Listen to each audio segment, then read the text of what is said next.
Bonjour Fabienne Berthaud. Bonjour. On a découvert un monde plus grand. On vous connaissait, nous, pour vous avoir découvert avec Pieds nus sur les limaces à Cannes. Ouais. On est sur un film qui ressemble un peu à Pieds nus sur les limaces. Je dirais qu'il a un point commun, c'est que sans doute, le personnage se reconstruit en connexion avec la nature. Et je pense qu'effectivement, il y a ce point commun-là. C'est quelque chose d'important pour vous, la nature? Je pense que c'est important pour l'humanité, la nature, donc c'est essentiel. Et on vit avec la nature. Enfin, on l'oublie souvent d'ailleurs, je trouve de plus en plus dans notre monde. Mais on vient de là, des éléments, on fait partie des éléments. Nécessairement, un film comme ça, on est obligé de vous poser la question que tout le monde vous pose au début. Donc la genèse de ce projet, comment ce projet est arrivé jusqu'à vous? Ce projet, ce sont mes productrices qui m'ont proposé le projet parce qu'elles venaient de prendre les droits du livre de Corinne Sambrin, Mon initiation chez les chamans. Et franchement, c'est la première fois que j'accepte un projet qui n'est pas un projet personnel ou en tout cas qui vient d'une histoire que je raconte moi, mais c'est l'histoire de quelqu'un d'autre. Et je l'ai lu en 2 heures et je me suis dit, mais j'ai un trésor entre les mains. C'est un sujet qui part d'un problème personnel et qui va vers l'universel. Et je pense qui parle de toutes les questions que nous-mêmes on peut se poser sur la vie, sur la mort, sur qu'est-ce qu'il y a derrière, sur l'invisible, le visible, le rationnel, l'irrationnel. Et c'est un sujet immense en fait. Oui, on est clairement sur vos thématiques là, parce que si on reparle de Pieds nus sur les limaces, la frontière entre le rationnel, l'irrationnel, le regard des gens, le regard occidental aussi, la façon de voir les choses sous l'angle de la psychiatrie Ouais. intérieure, extérieure. Je me souviens de cette réplique de Livni Sagné à l'époque qui disait oui, moi la psychiatrie je connais bien, mais Ouais, de l'autre côté. mais du côté des malades. Oui, je fais médecine, mais du côté des malades. Voilà. Ouais, oui, c'est vrai. Donc c'est pour ça que je vous disais qu'on est un peu dans la continuité de ce monde-là. Donc ce texte-là, il est venu à vous presque par magie. De toute façon, c'est sûr que j'ai trouvé des résonances à mes sujets, les sujets qui m'habitent. Donc effectivement, quand je l'ai lu, je me suis dit, mais c'est une histoire je la comprenais partout en fait. C'est pour ça que j'ai accepté de faire ce film. Parce que souvent, on m'a proposé des projets et je voyais pas ce que je pouvais y apporter. Je sentais pas quelque chose de familier. Là, tout me semblait familier. Et pourtant, c'est pas mon histoire. Et donc, parlez-nous de la rencontre avec Corinne Sambrin, du coup. Comment s'est faite cette rencontre? Une fois que j'avais lu le livre et que j'étais OK pour le faire, on s'est rencontrés parce qu'il fallait qu'elle aussi soit d'accord pour qu'elle apprécie suffisamment mon travail. Et on s'est vraiment rencontrés, en fait. Elle avait vu Pieds nus sur les limaces aussi, qu'elle avait aimé profondément. Et elle était très contente que ça soit moi qui arrive sur le projet. Donc après, on n'a plus cessé de se voir. Elle m'a nourrie, elle m'a raconté son trajet. Je suis partie en Mongolie avec elle. Et on est parti rencontrer les Tsatanes, qui est le peuple des éleveurs de rennes. On a vécu avec eux et j'ai fait comme un travail ethnologique, en fait, j'ai l'impression. Je me suis un peu transformée pour être toujours juste dans ce que je racontais. Parce que finalement, c'est un film de fiction, mais qui a, je crois, un côté documentaire. Enfin, je sais pas, mais j'ai l'impression, parce que j'ai tourné avec les vrais Tsatanes, tous les acteurs mongols sont pas des acteurs mongols, à part la chamane. Mais même Nara qui joue l'interprète, c'est pas une actrice, c'est l'interprète qui 18 ans auparavant était l'interprète qui a accompagné Corinne dans son voyage. Donc on imagine toute la difficulté qu'il y a eu à monter ce projet, alors Oui. à tous les niveaux, quoi, au niveau financier dès le départ. Déjà au niveau financier, c'était compliqué parce que c'est un sujet qui fait peur. C'est un sujet qu'on diabolise un peu sur le côté chaman, le côté trans, tout ça. Donc les gens avaient un peu peur de savoir de ce que j'allais en faire, en fait. Parce que c'est vrai que la prise de risque est quand même assez grande, même pour Cécile. Pour Cécile de France, franchement, elle a pris le risque d'habiter ce personnage et de jouer des scènes qui vont loin quand même dans sa réaction. Et même dans sa propre psyché. Oui, bien sûr, bien sûr. Et vous, quel était votre rapport au chamanisme? Je suppose que vous connaissiez un petit peu, mais est-ce que Non, vous étiez déjà intéressé ou pas? non. Non, non, je savais rien du chamanisme, et c'est tout l'intérêt de faire des films, en fait, c'est d'aller là où on d'aller dans des endroits qu'on ignore totalement. Parce que moi, je fais du cinéma pour l'aventure du cinéma, pour découvrir des choses que j'ai jamais vécues, pour vivre plein de vies, pour tout ça. Donc, effectivement, c'était quoi la question? Non, mais je pense que vous y avez répondu. Ok. Euh, donc, Corinne Sambrin, donc elle a écrit des livres sur son expérience Oui, parce que c'est une oui, histoire vraie. bien sûr. Mais du coup, elle est aussi créditée en tant que scénariste. Comment s'est fait ce travail Elle n'est pas d'écriture? scénariste, elle n'est pas créditée en scénariste, elle est consultante au scénario. Mm. Et elle a été là à tous les niveaux. Parce que moi, j'avais besoin d'être juste, même sur le rapport avec le psychiatre, si tout était crédible, vraisemblable et tout, j'avais besoin qu'elle me valide. Mm. Donc je faisais appel à elle. Je dis, mais quand tu as fait ça, qu'est-ce que tu as ressenti? Qu'est-ce qui s'est passé? Et après, j'écrivais les scènes en me les appropriant. Parce que tout n'est pas la vie de Corinne. Elle n'a pas de sœur, par exemple. Il y a une part de fiction. Voilà, il y a une grande part de fiction parce que finalement, c'est une grande histoire d'amour, ce film. Pour moi, c'était ça au départ. On va parler de choses un peu plus techniques. On va parler en premier du son. Le son a une importance Ah oui. cruciale dans le film.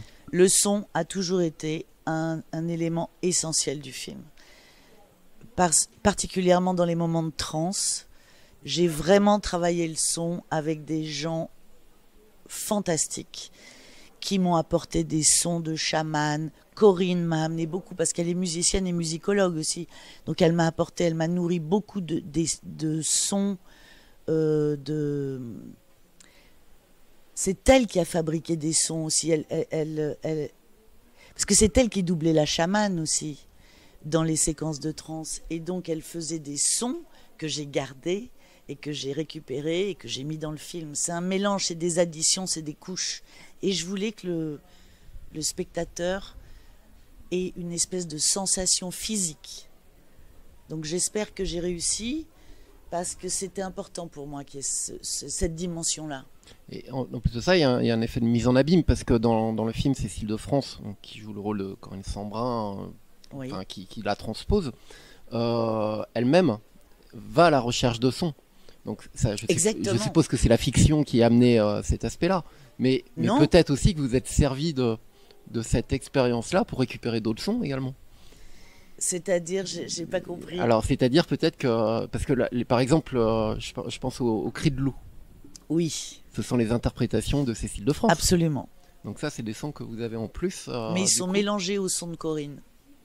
D'accord. Il y a un mélange, en fait. C'est une réalité dans une autre réalité. C'est ouais.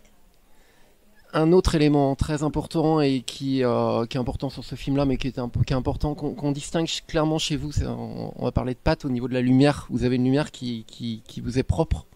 Comment vous l'avez pensé, cette lumière, sur ce film? Je l'ai pensé avec Nathalie Durand, ma fidèle et sœur de caméra, parce que je cadre aussi toujours tous mes films.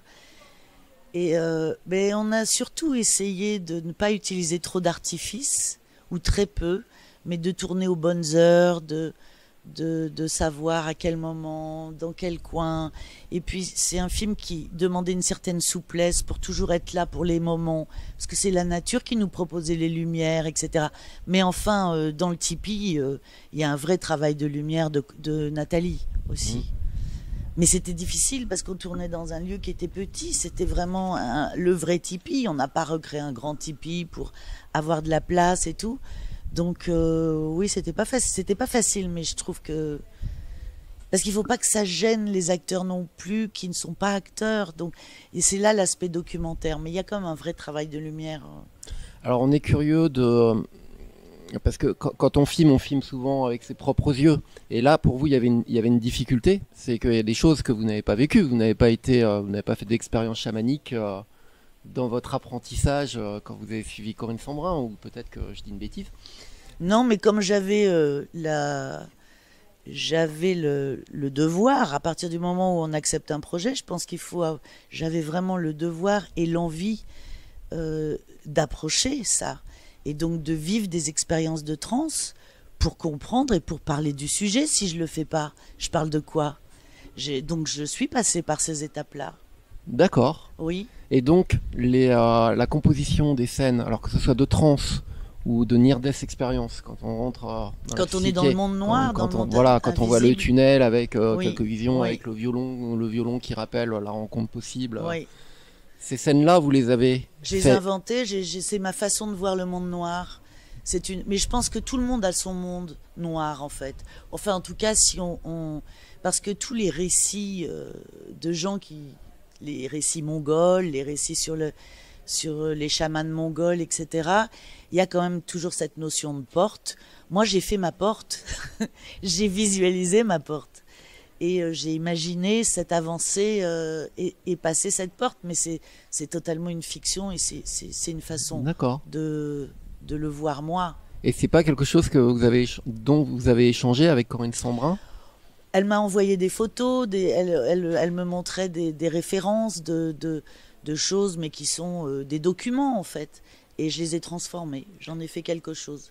Mais le monde noir, par exemple, dans la dernière scène, ça c'est une pure invention. Je voulais que ça soit que l'infiniment petit devienne grand, de filmer en macro pour que ça devienne autre chose, de transformer. On va parler un petit peu du casting. Donc on retrouve Ludivine Sagné avec une particularité, c'est que vous l'avez fait passer un petit peu de l'autre côté. Totalement. Par rapport à Pieds nus sur les limaces. Par rapport à Pieds nus sur les limaces. C'est-à-dire qu'elle a joué l'inverse. Et oui, je trouvais ça intéressant qu'elle ait le contre... c'est elle qui provoque les... Non, le désir, c'était de retravailler ensemble. Et puis Cécile et Ludivine sont un peu sœurs dans la vie. Et je trouve qu'elles ont des points communs, donc ça me semblait évident de retrouver Ludivine dans cette partie-là. Et dès le départ, vous avez pensé à Ludivine, évidemment, parce que vous aviez envie de retravailler à elle, oui, et Cécile alors? Non, Cécile, non. J'ai d'abord écrit le scénario, j'ai travaillé, j'avais Corinne qui était le personnage, et après j'ai vraiment essayé de trouver la personne qui avait l'instinct animal et cette espèce de façon d'aborder un personnage en profondeur et capable de prendre des risques. Et Cécile, c'est quelqu'un qui est très vrai, qui est très authentique, qui, au-delà de son travail d'actrice, a cette force. Elle a une force. Elle a une espèce de puissance, pour moi, qui était indispensable au personnage, en fait. C'est une sauvage... Et qui se voit, ouais. Qui se voit à l'écran. Je pense, j'espère. Mais j'ai l'impression, bien sûr. Et ce film-là, donc, a une particularité que n'ont pas tous les films, c'est que pour qu'il puisse se faire, il vous fallait non seulement un casting d'acteurs professionnels, mais il vous fallait surtout avoir... des autochtones, des gens qui acceptent de jouer leur propre rôle. Oui, c'est ça la difficulté. C'était comment on allait emmener toute l'équipe au milieu de la steppe, de la taïga, sans eau, sans électricité. Quelle était cette logistique-là? C'est compliqué à imaginer. C'est d'ailleurs le film a failli ne pas se faire parce que c'était trop compliqué. Et puis, moi, ma rencontre avec les Tsatanes, ils sont, vous savez, c'est des gens, même si on ne parle pas le même langage, on se parlait autrement en fait. Et le langage du cœur, il n'a pas de langage, on s'en fiche finalement. Et on s'est aimé, moi je les ai aimés, ils m'ont aimé, je pense.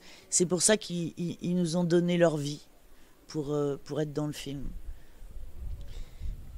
Un autre élément qui nous semble très remarquable dans le film et qui nous fait dire que ça a dû être très compliqué, c'est toutes les scènes de nature en elles-mêmes, et notamment les animaux, et où il y a dû y avoir des scènes de dressage, j'imagine, à moins que ce ne soit des effets numériques. Ah, pas du tout, il n'y a aucun effet numérique, c'est un film totalement... Donc cet aspect-là, dresser les animaux aussi en Non, mais on Mongolie. les a pas dressés, ça fait partie du miracle des films. C'est-à-dire que, de toute façon, les Tsatanes vivent avec leurs reines. Et les reines n'ont pas peur des humains. Ils vivent avec eux, ils dorment à côté dans les tentes, les tipis. Et le renne qui prend, par exemple, le DEL. Voilà, je pensais notamment à cette scène-là. Ben, c'est un pur hasard. Il y avait un renne, et après on a fait un... Je te raconte comment on a fait ou quoi? Oui, oui. Et après, il y avait le Art Département de Mongol qui, eux, savent bien, ils ont tous les accessoires. Ils avaient des bois. Et donc, ils se couchaient. Il y a un plan où, juste pour prendre le DEL, avec le bois, il était couché, puis il tenait ça. Et hop, après, on est passé dans l'autre axe. Et c'est le vrai renne qui s'en va avec le DEL accroché à ses bois. Mais ça marche. Et ça marche complètement. C'est génial. Et je trouvais ça... J'avais peur que ça marche pas, mais ça marche.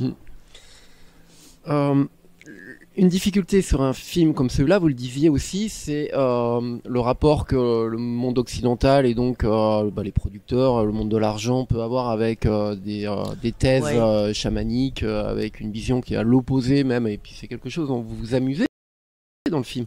Alors c'est un film qui pose des questions, qui jamais ne donne de réponse. Oui. Mais on est à la frontière entre le rationnel et l'irrationnel, la conscience et l'inconscience, la vision occidentale et l'orientale. Et vous questionnez le plus souvent avec humour les certitudes qu'on peut avoir. Mais c'est important l'humour.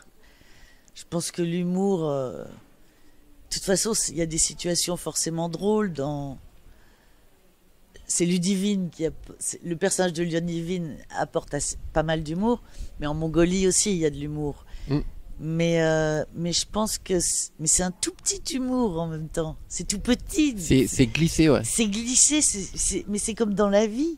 Parfois on est dans une scène dramatique et arrive quelque chose qui est décalé. Et d'un autre côté, c'est très saisissant. C'est là où il y a le plus de sens en fait. C'est dans ces scènes d'humour où l'humour permet de dire la vérité. Voilà, ça permet de dévoiler l'envers du décor. Oui, oui. Il y a un décor, il y a une scène qui se joue, et là tout d'un coup, avec une petite phrase, c'est mais en fait, non. Oui, c'est vrai, c'est vrai.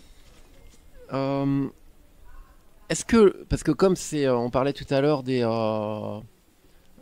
on a parlé de différents éléments qui étaient difficiles à mettre à l'image, que ce soit donc la nature, les scènes de trance, Nirdes. Est-ce que vous êtes, vous, satisfaite du résultat visuel et sonore? Et est-ce que Corinne Sambrun aussi vous a donné son tampon pour dire oui, c'est ça? Je pense qu'elle serait pas venue si elle aimait pas le film. Et franchement, Corinne est quelqu'un qui ne triche pas. Et non, je crois qu'elle est très contente. Elle est même très heureuse. L'émotion d'hier était assez étonnante parce que tout le monde était quand même très... il y avait pas mal de personnes dans l'équipe qui découvraient le film et ça se sent quand les gens aiment. Je sais que Corinne aime le film. Je peux le dire parce qu'elle me l'a dit, quoi. Elle est très fière du film. Parce que c'est vrai que c'est un risque aussi pour elle de parler d'une vie. On pourrait basculer dans autre chose. C'est compliqué ce sujet. Mais non, je pense que... Et moi... mais moi, je ne peux pas faire quelque chose que je n'aime pas. Je ne peux pas garder une scène que je n'aime pas. Je ne fais pas de compromis, en fait. J'en fais pas. Parce que je veux faire du cinéma de cette façon-là. Donc oui, j'aime le film. Profondément, j'aime le film. Un élément, et ce sera peut-être la dernière question, la direction d'acteur. Parce que Cécile Sofrance, elle se donne à vous. Elle se donne au film. Elle se donne entièrement. Ouais. Ludivine, elle n'est pas en retrait non plus. Non. C'était particulier à diriger. J'ai l'impression que je dirige toujours. J'ai une façon de travailler qui, sans doute, apporte cette proximité et ce côté organique, je crois, à mes films, parce que j'intellectualise pas. Je sais pas dire. On parle pas beaucoup, en fait. Moi, En fait, comme je cadre, j'ai l'impression d'être actrice dans la scène. Parce que je suis dans la scène avec ma caméra et que je trouve la scène en filmant. Je ne fais pas de découpage, par exemple. Je suis avec ma caméra et je coupe pas. Heureusement que le numérique existe parce qu'en 35, je pourrais pas faire ça. Et je ne coupe pas et je m'approche et dès que je trouve, je m'arrête. Et je dis, recommence ça, tourne la tête là, va là-bas. Je suis très directive, brutale même, je suis très désagréable, je pense, quand je travaille. Mais une fois qu'on a compris, ça va. Hein, Alors, j'aurais une toute dernière question. Ouais. Cécile de France n'est pas là, Ludivine Sagné ne sont pas là, mais Ouais. c'était une expérience pour elle, un tel Ah film. ouais, je pense, bien sûr. Je pense encore plus pour Cécile, puisqu'elle elle a vécu toute la Mongolie et tout ça. Je pense que c'est un enrichissement de travailler sur des thèmes comme ça qui nous apporte beaucoup pour notre existence personnelle. Moi, je suis plus pareil, j'ai l'impression. Je ressens davantage le monde. Et c'est comme le titre du film, je trouve le monde plus grand, en fait. C'est comme ça qu'il est venu, le titre. Et donc vous-même, à travers le film, vous avez changé. Ouais, je peux le dire. Mais on change à chaque fois qu'on fait quelque chose. On n'est jamais pareil. Vous êtes plus pareil. Après, vous allez arrêter. Vous avez changé. Ben, on est toujours en changement. Eh ben, merci beaucoup Fabienne. Merci.